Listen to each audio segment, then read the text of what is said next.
Welcome to the Y Podcast. Where we discuss mindful learning in the virtual space. So happy to have our special guest, Kelly Mortensen. Kelly, there are a lot of people that said a lot of really nice things about you, but I want to highlight one. This person said, Kelly Mortensen, what can I say? Kelly is a natural collaborator. She leads with empathy always, and she's the person you want to people with. She is an honest problem solver who is 100% confident that she will find a way, even though she may say she's 0% confident about what she's finding an answer for, even if that way is not yet currently visible. Because of her natural ability to connect with people, she quickly builds strong bonds of trust with her families, with coworkers, and with everyone around her.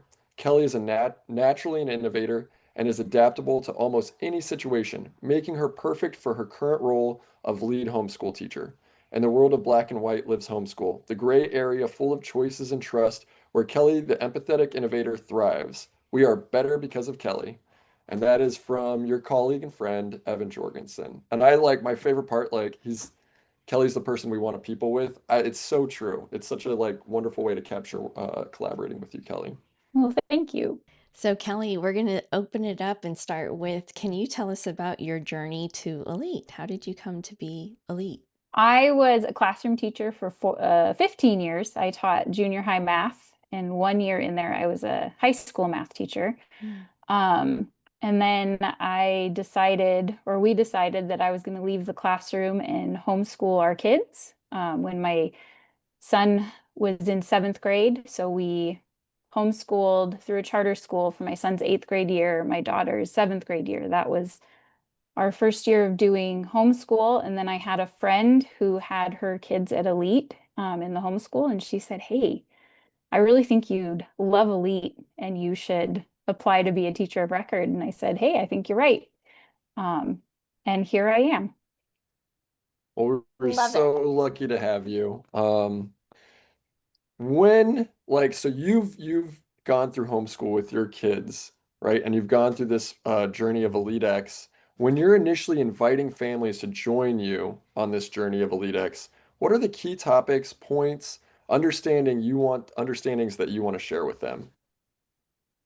Well, as I've brought the families along on this journey, I've made it a practice to kind of start at the end. We look at the goal. So we actually start by looking at the portrait of an elite learner, the 6 C's, where we want them to be. So once we launch them out on their own, out of elite, what are the things we want them to be doing in the world? What are the characteristics that we want to see? And then we kind of work back from there. When I started this, I would start there and then we would go back to the beginning, which is the mission. So we would talk about Elite's mission, we would talk about the homeschool mission, and then last year, we spent the year kind of filling in the blanks in between. And there was a lot of focus on metacognition and what that looks like in the homeschool setting and with students. But it was kind of the overall picture was started at the end, went to the beginning, and then filled in the in-betweens. How are families responding to this? Like being invited into this work, looking at your the big goals. When you have these conversations, um, what's the kind of family response? Like, what are you noticing? Well, it's definitely a spectrum, just Uh, like, any homeschool family or any homeschool TOR will tell you that their roster of families, they just, it's a complete spectrum. They all have different needs, they have different focuses.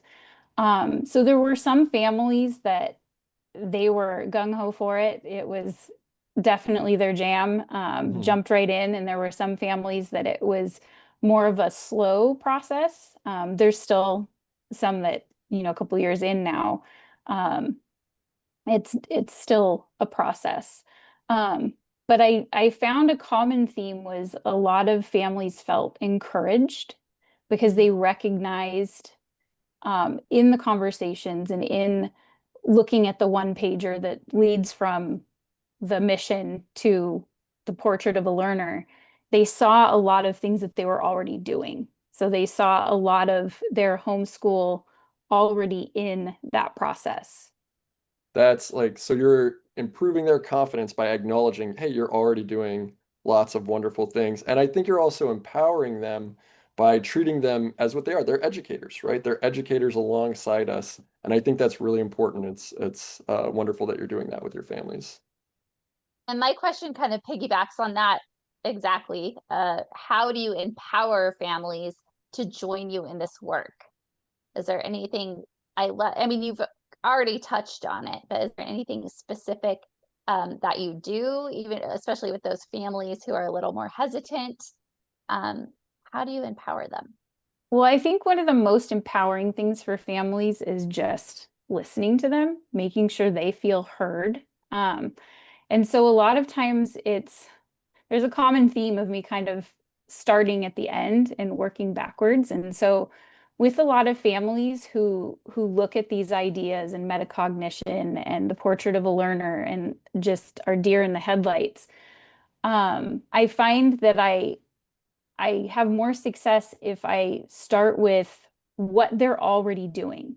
So looking at the student, what are their passions? What are they doing in life? What are they doing outside of their homeschool time, their school time? And connect that back to learning. So it's really individualizing for each student, finding what makes them tick, what's their passion, and in the homeschool, that's a big thing too, is you find out everything you can about the kid, and then that informs everything else. It informs the curriculum choices. It informs how they do their learning. And so I kind of just, it all goes together. And so kind of starting at the goal and working back to how do we get there? When families start supporting those practices, like developing metacognition, what do you see happens to the student or for the student? I see a lot of confidence. Again, on the homeschool roster, we have TK through 12th grade, right? So our students, it's different based on the age of the student, right? Like for the younger students, a lot of it is with the parent, right? And then the student is there and we're bringing them along. For the older students, it can be more of a process with them, and then the parent is along for the ride. Um, but with some of my older students in particular, I just see a lot of confidence growing, right? And we have these conversations and um, they recognize their thinking. They're able to like talk about their thinking, and they just get more confident. You see them kind of puff up and grow as they're talking about their learning. Um, I had one student that just really has kind of run with these ideas. And she at first couldn't quite see how what she was doing tied into the C's, the six C's. And we walked through some of that. We walked through metacognition, um, what we call the MAD C's. And through that, she's just gained so much confidence in it. And at one point, we also do a lot of talk in the homeschool. We do a lot of talk about Be Elite goals. We have Be Elite goals that are based on the standards. And a lot of our conversations center around those. And so there was an idea she had of something she wanted to do for science, but it was kind of outside of the norm. And she actually took the Be Elite goals and wrote up a proposal based on this is the thing I want to do. These are the goals that it would meet. This is how they would meet them, and submitted it to me to share with the directors to get approval for this thing that's That's outside of the box. Wow. And that was from her. She took the initiative on that. Um, and it's just things like that where she felt empowered to direct her own learning. You're like, I mean, our goal, right, is exponential learning, right? If students, like, if we're creating these experiences that students can contextualize in their lives, if we're giving them the ability to take metacognition on as a practice, right? And then you're reinforcing it with your older students, with your families, and that becomes like a part of their life. And you see this like incredible example of how powerful that can be and where Mhm. they take like she took the reins of the learning. That's what we want. Like she had a passion, had a drive, had a goal, and she took the reins and used it to empower herself and improve her education, which is incredible. Yeah. That's an incredible story of a student becoming empowered, and it's incredibly inspiring. It's our dream as educators that students start to take the reins of their education. What happens for the parents or the guardians as educational facilitators when they become empowered to take ownership of this process? What are you seeing? Well, what I've noticed with parents is as we engage in these conversations about metacognition and they get to know their students better and get to know how their students learn, parents feel empowered to then know what curriculum options are best for their students. And there's nothing better than a conversation with a family around curriculum where they just really know their student and they're able to identify, oh, this would fit really well or this one wouldn't. And being able to be empowered to pick that curriculum that's going to be best for their student. Well, you're doing so much incredible work to the journeys for your students and their families. And yeah, you're an incredible example. Thank you. Kelly, I have another question for you. What is your why? Well, I would say that my why starts with my kids. We we're in this world, the homeschool end of things because of my kids. It's the best place for my kids who are a junior and a sophomore now. Um, and through that journey with them, I've been led to this place that is incredible. And at this point, I wouldn't want to be anywhere else. I mean, what we're able to do for individual students and individualize that learning is just incredible. Right. It's a pretty special place. It definitely is. And I have to add on to when Nolan was reading the intro that Evan wrote, and he said, what did he say, Nolan, about Kelly's a To great person to people with, people to with? people with, yeah, And yeah, I've experienced that myself. Like, you are an awesome yeah. person to people with.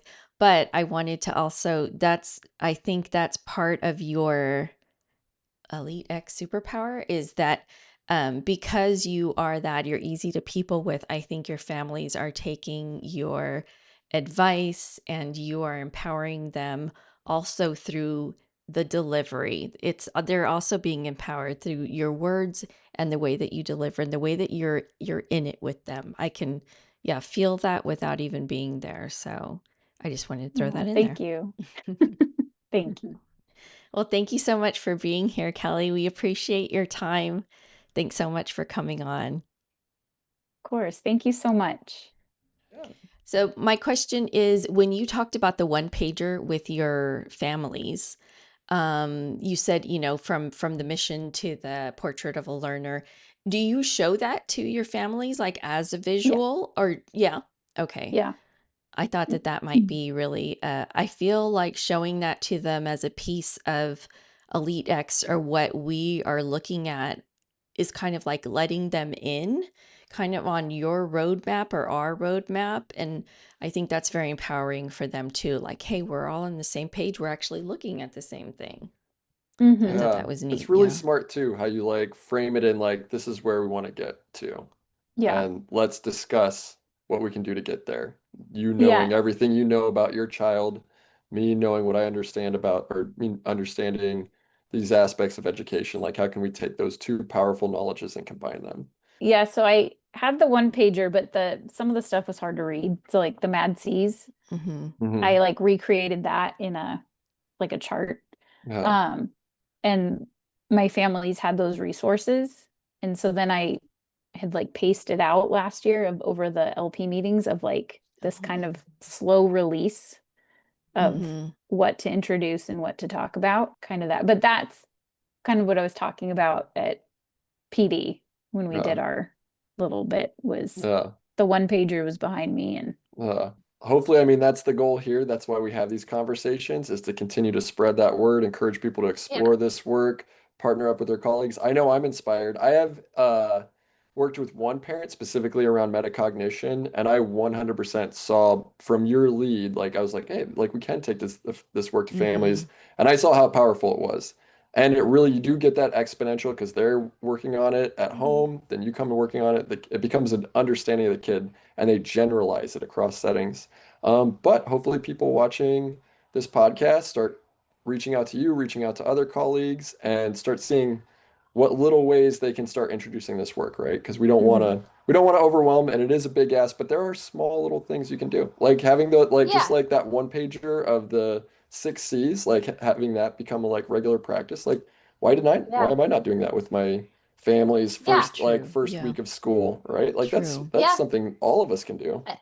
I think that's true. Yeah, I said I kind of agreed that it was a big ask, but I think that yeah, the 6 C's, like that is just the ultimate goal just for us as all as humans. So I think you don't necessarily have to go through Elite X to like put that out there to Yeah. to the Yeah. And families I that think you're it's working with. valuable too, like Yeah. what Nolan was saying, to get the message out there because I remember, I can say watching you, Kelly, like we were all saw each other in the beginning meetings where we really didn't know which end was up. But watching you, and I was thinking, like, looking at you, like, how is she going to do this with homeschool? How is she going to do this with homeschool? Like, how is she That's going what to I do? was always And thinking then, too. Like, yeah, Yeah. but then to watch you and listen to Yeah. you as Yeah. we went through the year, I'm like, Yeah. oh, and I was really No, in awe, like, oh, you can do it that way. yeah. And it was really amazing. Yeah. And so I think that's why this one is so powerful Yeah. for other homeschool teachers because, they're probably thinking the same way. Like, I can't do that with my kids. Like, I only see them, once in LP or, Yeah. yeah, that's It's amazing. the yeah. beginning of a Do you homeschool revolution. Yes.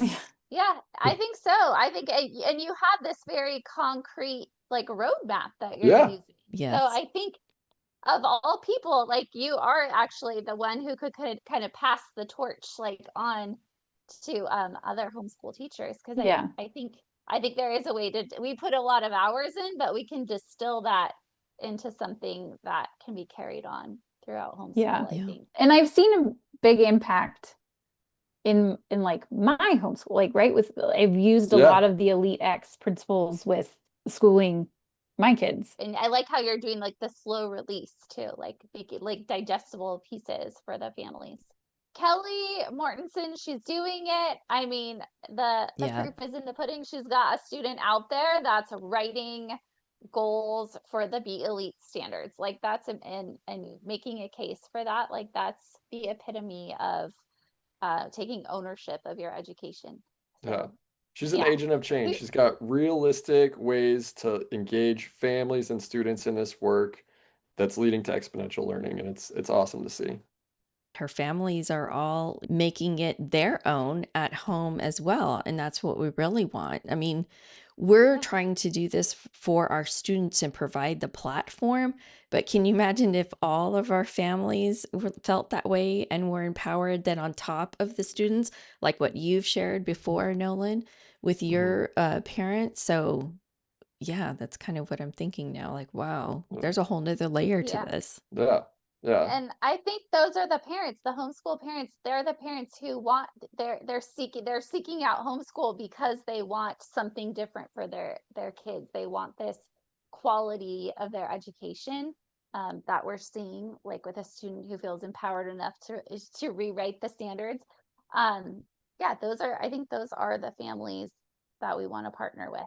They're Yeah. looking for something different. They want their kids to have those 6 C's outcome And the Yeah. tools and the tools and strategies she uses, there's ways to get those conversations going with students and parents in the virtual academy, in the Flex Academy. Yeah, Like it's very absolutely. like straightforward steps that we can be implemented kind of across our school. So we have one last question for you, and that is, what is your why? Why don't you let us know in the comments? And thank you for watching.